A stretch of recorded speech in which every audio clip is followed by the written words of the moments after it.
cordial saludo a cada uno de ustedes. Una vez más les agradezco que me estén acompañando y como siempre estudiar el mensaje de la palabra de Dios. Hoy es un día en el cual el cristianismo recordamos, ¿verdad?, la entrada triunfal de nuestro Señor Jesucristo a la ciudad de Jerusalén. Es conocido como el Domingo de Ramos. Y pues con eso en mente vamos nosotros entonces a prepararnos para estudiar sobre este evento que nuestro Señor Jesucristo, ¿verdad?, marcó en la historia. Y pues para muchos de nosotros es un día en el cual recordamos. Yo nací en Latinoamérica y pues era el inicio de lo que llamamos la Semana Santa o la Semana de la Pasión. Entonces pues considero que es un día en el cual todos nosotros debemos de preparar nuestras mentes para saber qué es lo que pasó durante esos días o los últimos días de nuestro Señor Jesucristo, ¿verdad? Antes de ir a la tumba, a la cruz del Calvario y estar, ¿verdad?, en la tumba por algunos días. Con esto pues en mente, voy a pedirles que abramos nuestras Biblias en el Evangelio de San Juan. Esta vez estudiamos en San Juan capítulo 12, versículos del 12 al 19. Leo yo de la Biblia de las Américas este pasaje que dice así: Al día siguiente, cuando la gran multitud que había venido a la fiesta oyó que Jesús venía a Jerusalén, tomaron hojas de palmas y salieron a recibir a Jesús y gritaban: Hosana, bendito el que viene en el nombre del Señor, el Rey de Israel. Jesús, hallando un asnillo, se montó en él, como está escrito: No temas, mira, Sión, he aquí, tu rey viene, montado en un pollino de asna. Sus discípulos no entendieron esto al principio, pero después, cuando Jesús fue glorificado, entonces se acordaron de que esto se había escrito de él y de que él les había dicho estas cosas. Y así, la multitud que estaba con Jesús cuando llamó a Lázaro del sepulcro y le resucitó de entre los muertos, daba testimonio de él. Por eso la multitud fue también a recibir a Jesús, porque habían oído que él había hecho esta señal. Entonces los fariseos se decían a unos a otros: ¿Ven que ustedes no consiguen nada? Miren, todo el mundo se ha ido tras él. Vayamos a Dios en oración. Padre bendito, gracias te damos en este día por permitirnos venir una vez más a estudiar tu palabra. Señor, hoy iniciamos lo que se marca, Señor, en el cristianismo, la semana de la pasión, la semana santa, Señor, y recordamos con agradecimiento y esperanza, Señor, esa entrada de nuestro Señor Jesucristo triunfal, Señor, a la ciudad de Jerusalén. Padre, ayúdanos a nosotros recordar que esa esperanza, Señor, es una esperanza viva y que, Padre, gracias a que nuestro Señor Jesucristo vino y cumplió, Señor, su ministerio y murió por nosotros, tenemos salvación y vida eterna. Abre nuestra mente, nuestro entendimiento para poder recibir tu palabra. En Cristo Jesús pedimos esto. Amén. Bueno, vamos entonces a estudiar este tema de hoy. Domingo de Ramos, Jesucristo, el Rey que trae esperanza. Repito, Domingo de Ramos, Jesucristo, el Rey que trae esperanza. En la historia universal que nosotros conocemos, hemos escuchado, sabemos, ¿verdad?, que han existido ciertas monarquías. Las monarquías son formas de gobierno en la cual una persona, ¿verdad?, gobierna a una nación. Y de hecho, hoy en nuestros días tenemos ya muy pocas monarquías. Una de ellas es la monarquía que se conoce en Inglaterra. Y de cierto, ¿verdad?, sabemos que hace algunos meses murió la reina Elizabeth II y el heredero de la corona es su hijo, ¿verdad?, el rey Carlos III de Inglaterra, quien pronto, ¿verdad?, también va a ser coronado. Bueno, esto obviamente nos habla pues de que en tiempos antiguos existían, ¿verdad? Era el tipo de gobierno, las monarquías en este mundo. Pero nosotros sabemos que Jesucristo es el Rey de los Reyes, el Señor de señores, por los siglos de los siglos.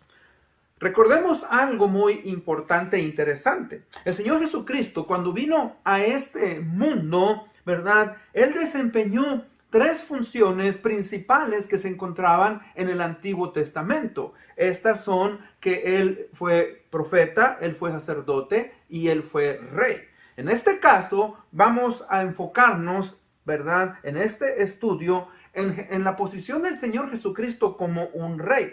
Jesús, como el hijo de David, ¿verdad? Es el rey que vendría a liberar quien es el gobernante y el pueblo, ¿verdad? De Dios. Ahora, recordemos algo. Cuando el Señor Jesucristo vino y se mostró como el Mesías, el Cristo, el hijo de David, ¿verdad? La nación de Israel, los judíos, creyeron que ese Mesías, que ese rey, sería un rey político que libertaría a la nación de Israel, ¿verdad? De la opresión del gobierno romano. Usted puede leer esto en el Evangelio de Mateo 21, del 1 al 11. Pero realmente recordemos algo. Jesús, ¿verdad? Su función que vino a hacer fue la de liberar a toda la humanidad, no solamente a los judíos, sino a toda la humanidad de la opresión y del poder del pecado y de la muerte. Usted lo puede encontrar en 1 Corintios 15, 54 al 57. Un día pues entonces sabemos que el Señor Jesucristo va a regresar. Él va a tener un gobierno milenial en el cual va a gobernar literalmente como rey. Ahora, no es que Él no gobierne, pero Él va a venir a esta tierra y va a imponer un gobierno, ¿verdad? En el cual Él va a ser Señor. Ahora pues vamos, hermanos, a estudiar un poco sobre este tema que dije, ¿verdad? En la observación de lo que llamamos la Semana Santa, tenemos pues lo que llamamos el Domingo de Ramos. Y analizamos el texto bíblico del día de hoy que se encuentra en San Juan 12, del 12 al 19. Primeramente nos dice pues el texto, dice, al día siguiente, cuando la gran multitud que había venido a la fiesta oyó que Jesús venía a Jerusalén. Recordemos, ¿verdad? Como dije en un estudio anterior o dos estudios, las multitudes, punto número 1, grandes multitudes seguían al Señor Jesucristo. Ahora, si usted observa, es posible que esta fuera una de las multitudes más grandes que seguían al Señor Jesucristo. ¿Por qué? Porque en el principio de este capítulo nos dice así: entonces Jesús, 6 días antes de la Pascua, vino a Betania donde estaba Lázaro. Ahora, la Pascua, era una de las fiestas más grandes que había sido dada a los judíos. De hecho, era la primera fiesta, ¿verdad?, de la primavera. Y muchos venían, ¿verdad?, a celebrarla. Entonces, por eso decía yo que posiblemente en esta multitud estamos hablando de miles y miles de personas que venían a Jerusalén. Y esta multitud estaba compuesta cuando menos de 3 tipos de personas. Estos tres tipos de personas pues que habían venido o que estaban ahí para celebrar la fiesta de la Pascua, ¿verdad?, tal como nos lo dice en este pasaje. Ahora, primeramente, tenemos a las personas que vivían ahí, ¿verdad? ¿En dónde? En Jerusalén. Tenemos también a los visitantes, personas, ¿verdad?, judíos de otras regiones que también eran judíos y los que eran prosélitos. En el pasaje que leímos más adelante vemos a unos griegos prosélitos que se convirtieron al judaísmo y venían obviamente a la celebración de la Pascua. Y el tercer grupo que estaban en esta multitud eran los religiosos, que eran los escribas, los fariseos, los saduceos, los sacerdotes, pero específicamente aquí al final de este pasaje se nos habla solamente de los fariseos. Dice entonces los fariseos. Entonces tenemos pues a tres tipos, ¿verdad?, descritos en este pasaje que venían a buscar, a escuchar, a querer saber de Jesucristo. Como siempre, había una curiosidad en estas multitudes, había una ansiedad entre muchos de ellos, personas, ¿verdad?, que esperaban ver a Cristo llevar a cabo alguna gran señal, algún milagro. Querían conocerlo, querían saber quién era, ¿verdad?, este gran personaje. Ahora, recordemos algo.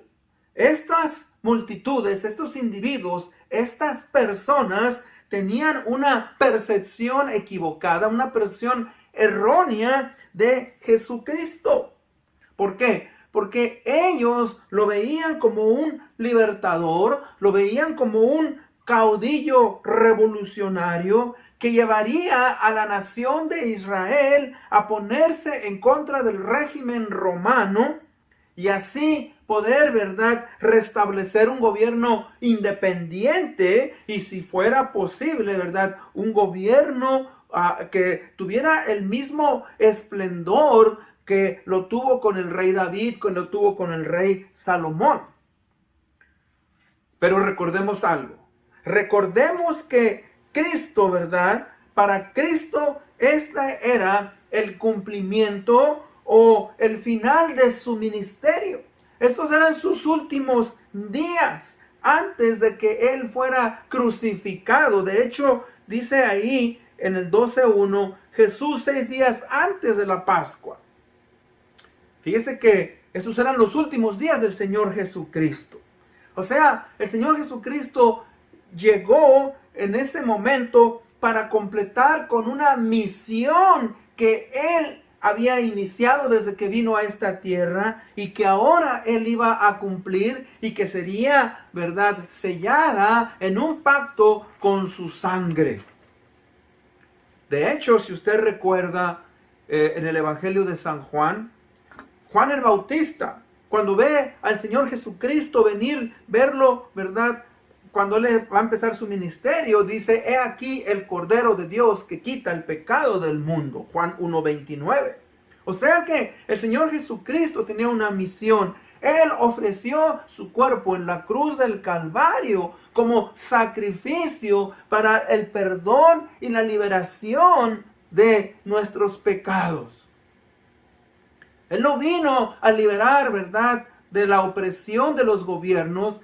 Hay una opresión mayor que es la opresión del pecado, que ejerce, ¿verdad?, un gran poder en el ser humano.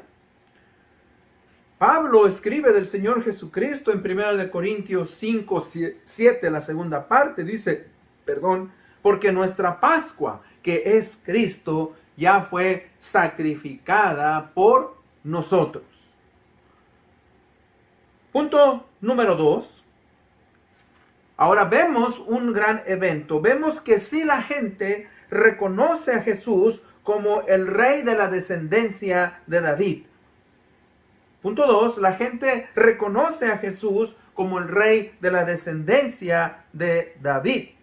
Dice el versículo 13, y tomaron hojas de palmas y salieron a recibir a Jesús y gritaban, Hosana, bendito el que viene en el nombre del Rey de Israel. O sea que ellos le tendieron sus mantos, le tendieron ramas, hojas de palma, para rendirle un tributo como quien Él es, como el rey. Ahora, esto es algo que se hacía también en el Antiguo Testamento. En el libro de Segunda de Reyes, capítulo 9, 12 y 13, dice este pasaje, yo te he ungido por rey sobre Israel. Y entonces cada uno apresuradamente, ¿verdad?, tomó su manto y lo puso debajo de Jehú en un trono alto y tocaron corneta y dijeron, Jehú es rey, dando a entender, ¿verdad? Hicieron una celebración especial por este hombre que vino a ser rey. Ahora, en el Evangelio de San Juan, se nos dice específicamente, fíjese, que eran hojas de ramas de palma, de palmera, ¿verdad? De árbol de palmera. Las hojas de palma eran un símbolo de nacionalismo judío desde el tiempo, ¿verdad?, de los macabeos. Cuando estoy hablando de los macabeos, ¿verdad?, hubo un periodo antes del Señor Jesucristo, unos 170 años aproximadamente, antes, ¿verdad?, del Señor Jesucristo, en los cuales, ¿verdad?, los judíos estuvieron bajo la opresión, ¿verdad?, del gobierno sirio, y hubo un líder que se levantó, ¿verdad?, Judas Macabeo, y con sus hijos dieron libertad a la nación de Israel. Desde entonces ellos, ¿verdad?, usaban las hojas de palma como algo, ¿verdad?, para darle a los eventos algo grandioso. Fíjese que los judíos tenían este dicho, dice, si un hombre toma ramas de palmeras en sus manos, sabemos que es un hombre victorioso. O sea que la multitud veía al Señor Jesús, como dije anteriormente, como un líder revolucionario, un líder, ¿verdad?, que estaba trayendo esperanza para que ellos pudieran ser libertados de la opresión de la nación de Roma. Para ellos, pues, las hojas del árbol o de la palmera era una señal, fíjense, de gozo y de victoria. Porque ellos entendieron y fueron, ¿verdad?, y se encontraron con el Señor Jesucristo, quien era el Mesías, quien era el Rey, quien, ¿verdad?, va a entrar a la ciudad de Jerusalén. Recuerden, él viene de la ciudad de Betania, donde está Lázaro, quien ha resucitado anteriormente. Viene del este, ¿verdad?, y llega al Monte de los Olivos. Y el Monte de los Olivos, enfrente hacia el oeste, está la ciudad de Jerusalén. Está, ¿verdad?, el templo de Jerusalén. Y él tiene que descender y luego subir. Y ahí es donde están las grandes multitudes y se dan cuenta que el Señor Jesucristo viene, ¿verdad?, hacia ellos. Él entra triunfante. Él entra, ¿verdad?, como quien es. La multitud, pues, como dije, creían que él era un salvador político y nacional, pero no lo veían como un salvador espiritual. Ahora Jesús entra triunfantemente a la ciudad de Jerusalén. ¿Por qué? Porque él sabe que a través de sus sufrimientos, a través de su muerte, él iba, ¿verdad?, a ganar esa batalla, él iba a tener victoria sobre el pecado. No que él no fuera Dios, pero sobre el pecado que ejerce sobre nosotros los seres humanos. Él iba, ¿verdad?, a aplastar la cabeza de la serpiente antigua, quien es Satanás. Él iba, ¿verdad?, a ganar al mundo. Él iba a conquistar a la muerte. Y él pondría un fundamento sólido y gozoso para todos aquellos que vinieran a recibirle como Señor y Salvador. Todos aquellos, ¿verdad?, que creerían en él. Ahora, los discípulos y la muchedumbre le dan una alabanza, gritando, ¡Hosana! Bendito el que viene en el nombre del Señor, el Rey de Israel. La palabra Hosana significa sálvanos o sánanos. Pero en este caso, lo más probable, ¿verdad?, es una oración para que la salvación viniera a Israel por medio del Mesías, a quien la muchedumbre estaba reconociendo como su rey en ese momento. Ahora, vemos otra cosa en el versículo 14. Dice, Jesús, hallando un asnillo, se montó en él, como está escrito. No temas, mira Sión, he aquí tu rey viene montado en un pollino de asna. Este es algo, ¿verdad? Maravilloso. Y aquí nos lleva al punto número 3. ¿Por qué Jesús entró montado en un asno? Bueno, primeramente, para el cumplimiento de la profecía que se encontraba en el libro de Zacarías 9:9, que leo, dice: alégrate mucho, hija de Sión, hablándole a la ciudad de Jerusalén, da voces de júbilo, hija de Jerusalén, he aquí tu rey, vendrá a ti, justo y salvador, humilde, cabalgando sobre un asno, sobre un hijo de asna. O sea que, fíjese que se cumple esa profecía, ¿verdad? En el libro de Zacarías. Zacarías es mandado a escribir, un profeta de Dios.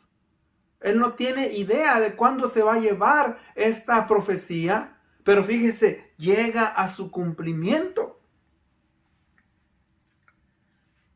Ahora, esto nos demuestra varias cosas de nuestro Señor Jesucristo. Nos habla de su humildad. Pero más que todo, anunciarle a las personas, a la gente, que el Señor Jesucristo viene como el siervo sufriente de Dios para cumplir la voluntad del Padre y para demostrar, ¿verdad?, una sujeción absoluta y completa al Padre, aún, fíjese, siendo Cristo el mismo Dios. Por eso es que Cristo es el Hijo de Dios. Es el Hijo del hombre, ¿verdad? Es el siervo de Dios, pero es el siervo perfecto. En Isaías 42:1 también el profeta escribe y dice: he aquí mi siervo, yo le sostendré, mi escogido, en quien mi alma tiene contentamiento. He puesto en él mi espíritu, él traerá justicia a las naciones. Ahora, fíjese que hay algo muy importante. O sea que el Señor Jesucristo entra montado en un asno. ¿Por qué en un asno? Ahora, para que se cumpla la profecía, pero fíjese que cuando un rey entraba y conquistaba a una nación, él entraba montado en un caballo, y si era un caballo blanco era mejor, ¿verdad?, para demostrar su poder, para demostrar, ¿verdad?, su control. Pero cuando un rey entraba a una ciudad montado en un asno o una mula, y si era blanca era mejor, él entraba demostrando, ¿verdad?, su paz y su benevolencia para con esa nación. El Señor Jesucristo entra montado, ¿verdad?, en este asno, y en otro de los evangelios se nos dice, ¿verdad?, que nunca había sido montado, que este asnillo, ¿verdad?, había sido prestado. Él entra, mis hermanos, como el príncipe de paz. En Isaías 9:6 se nos dice, ¿verdad?, que Jesucristo es Dios admirable, consejero, Dios fuerte, Padre eterno, príncipe de paz. Él viene a traer paz a la humanidad. Él viene, ¿verdad?, a restaurar la enemistad por causa del pecado que existe entre el hombre y Dios. Y Cristo viene, ¿verdad?, a traer paz. Ese es uno de los mensajes, ¿verdad?, que hay y existe en esta semana de la pasión del Señor Jesucristo. Cristo, ¿verdad?, es nuestra paz, que de ambos pueblos, dice, tanto gentiles como judíos, ¿verdad?, hace un solo pueblo y restaura esa relación que había sido perdida. Vemos también, fíjese, que en el libro de Lucas se nos da este mismo relato, está en todos los evangelios, pero aquí hay dos elementos que considero yo que son importantes también de mencionar. Fíjense que aquí se nos dice en el libro de Lucas 19, 39, 40, que Jesús no negó y aceptó el reconocimiento de las multitudes al verlo como un rey. Fíjese que dice, Lucas 19, 39, 40 dice, porque entonces algunos de los fariseos de entre la multitud le dijeron, Maestro, reprende a tus discípulos. Él respondiendo les dijo, os digo que si estos callaran, las piedras que clamarían. Ahora, como siempre vemos que los fariseos, los religiosos, se sienten ofendidos por el reconocimiento que la gente le está dando a Jesús como el Mesías, como el rey de la casa de David. Ahora, Jesús no niega, Jesús acepta ese reconocimiento. ¿Por qué? Porque Jesús es, ¿verdad?, el Mesías, el enviado, el rey, que es enviado por Dios, el Mesías prometido. Hermanos, él no podía callarlo. Él no podía decir que no, porque esa es una de las realidades del Señor Jesucristo. Nos habla de su divinidad. Él no podía rechazarlo. Hace algunas semanas tuve un sueño, y en este sueño era un sueño de persecución, y bueno, y resulta que estaba yo en la cárcel. Y estaba yo en la cárcel, estaba angustiado. Y pues pregunté yo cuál era la causa, motivo por la cual estaba yo en la cárcel. Se me había llevado preso y me dijeron, ¿verdad?, que porque yo había hecho un gran desfalco y que yo había engañado a la gente, les había quitado su dinero y que, ¿verdad?, había robado miles de dólares. Y yo obviamente les dije, pero pues yo no he hecho eso, yo soy inocente, y yo no le he robado a nadie. Ustedes pueden traer a las gentes. Ahora, ellos me dijeron no, y me dijeron, mira, si tú te declaras culpable, te vamos a quitar, a bajar la condena. Le digo, ¿y cuánto es la condena si yo no me declaro culpable? Me dijo, bueno, puede ser que estés hasta 35 años en la cárcel. Y le dije, pero ¿por qué yo me voy a declarar culpable si yo no he hecho nada? Y me dijeron, bueno, si tú te declaras culpable, te vamos a reducir, ¿verdad?, la condena de 2 a 5 años.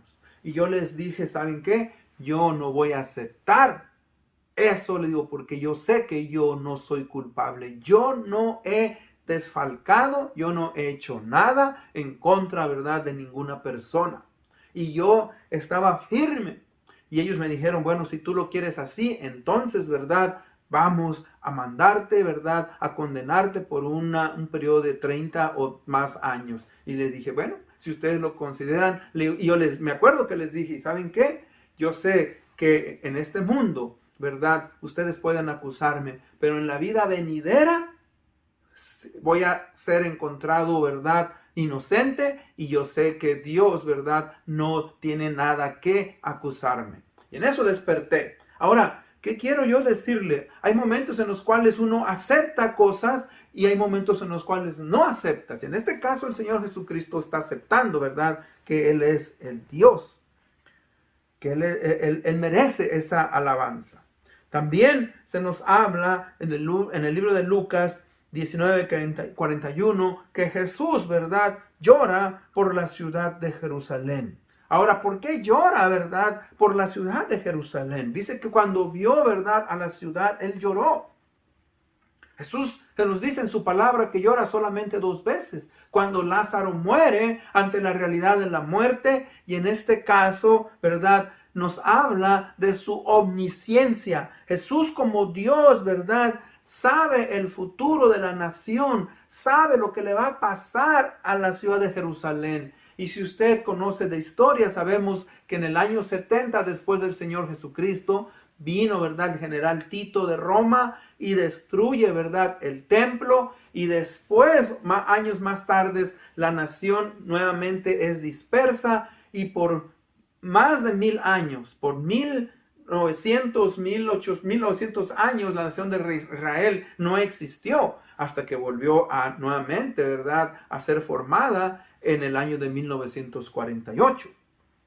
Entonces vemos pues que, ¿verdad?, el Señor Jesucristo, en este caso, llora por la ciudad de Jerusalén. La ciudad de Jerusalén, recuerden, es la ciudad principal de la Tierra Santa. sagrada, ¿verdad? Para los judíos y también para los musulmanes. De hecho, ellos, ¿verdad? Comparten esa tierra hasta el día de hoy, aunque es de los judíos.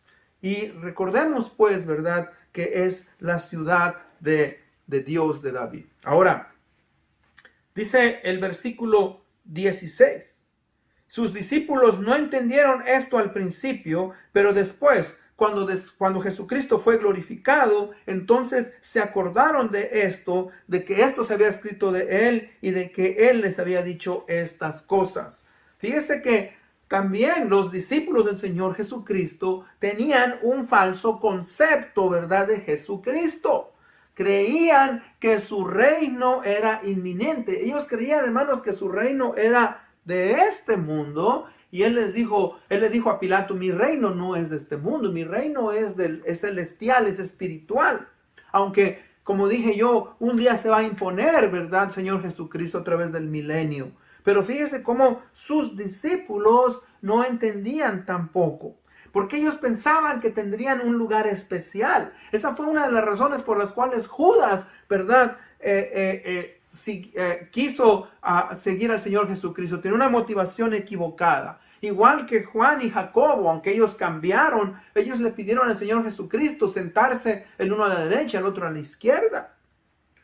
Ahora, gracias a Dios, que el Espíritu Santo, como nos dice ahí, se acordaron de que esto se había escrito de Él y que Él había dicho estas cosas. El Espíritu Santo revela, ¿verdad? Reveló a ellos la verdad de estos eventos y de las profecías.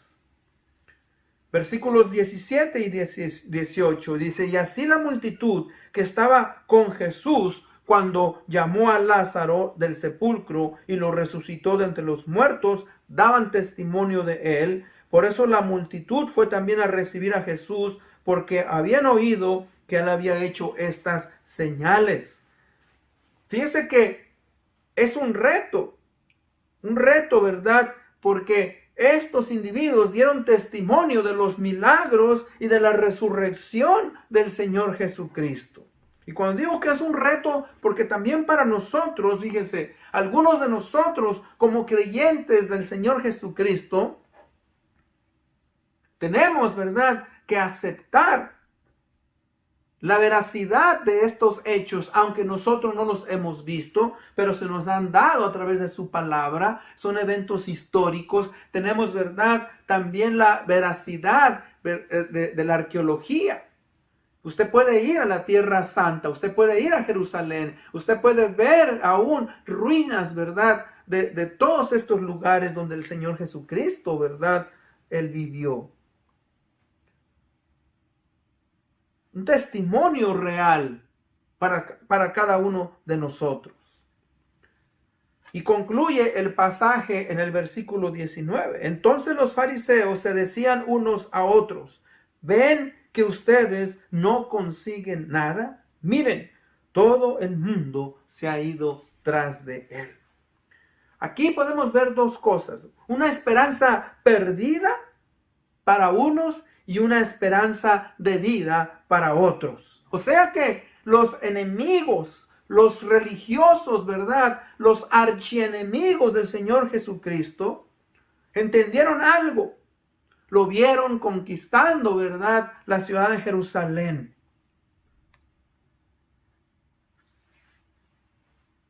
Entendieron ellos que, ¿verdad?, no podían hacer nada.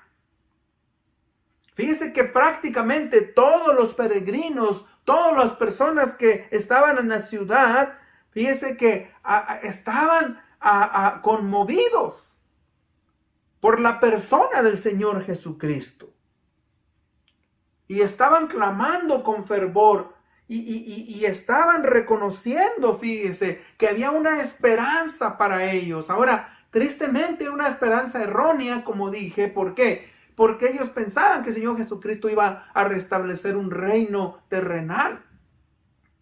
Pero no se dieron cuenta de que esa esperanza va más allá. O sea, Cristo Jesús, al venir y morir por nosotros en la cruz del Calvario, ¿verdad?, nos da una esperanza de vida.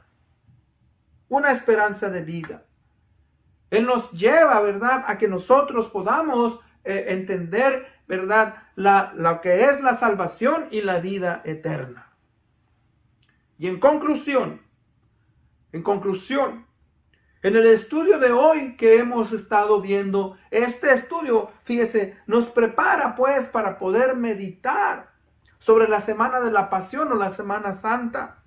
Recuerde, la palabra pasión la hemos entendido muchas veces como algo que nos da motivación, como un deseo intenso que nos hace perder la cabeza. Pero su significado viene de la palabra del latín que quiere decir pasio, que quiere decir padecimiento. O sea que la semana de la pasión o Semana Santa son los días en los cuales el Señor Jesucristo padeció intensamente sin él merecerlo.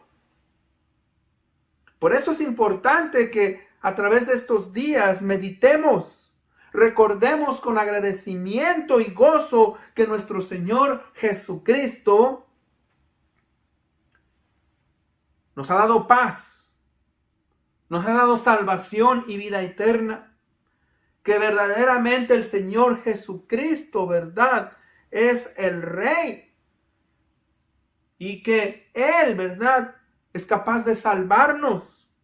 Él es nuestro Mesías. Él es nuestro príncipe de paz. Él es el Rey de Reyes que llena de esperanza nuestro corazón y nuestra vida. Y con eso en mente, pues, vamos a orar para pedirle a nuestro Dios que nos ayude, ¿verdad?, a contemplar estos días con agradecimiento. Oremos. Padre bendito, gracias, Señor, te damos en este día por permitirnos estudiar tu palabra. Señor, te agradecemos porque nuestro Señor Jesucristo vino a este mundo para darnos salvación y vida eterna. Gracias, Padre, por su ministerio aquí en la tierra. Y recordamos, pues, que Él es nuestra paz. Recordamos, Señor, que Él es Rey de Reyes y Señor de Señores. Y que un día, Señor, Él viene para venir a tener control de este mundo y para cerrar la historia. Y gracias, Padre, porque en Él podemos encontrar una esperanza que es verdadera. Esto te lo agradecemos en el nombre de Cristo Jesús, nuestro Señor y Salvador. Amén. Una vez más, les agradezco. Gracias por haberme acompañado. Nos vemos hasta la próxima. Bendiciones.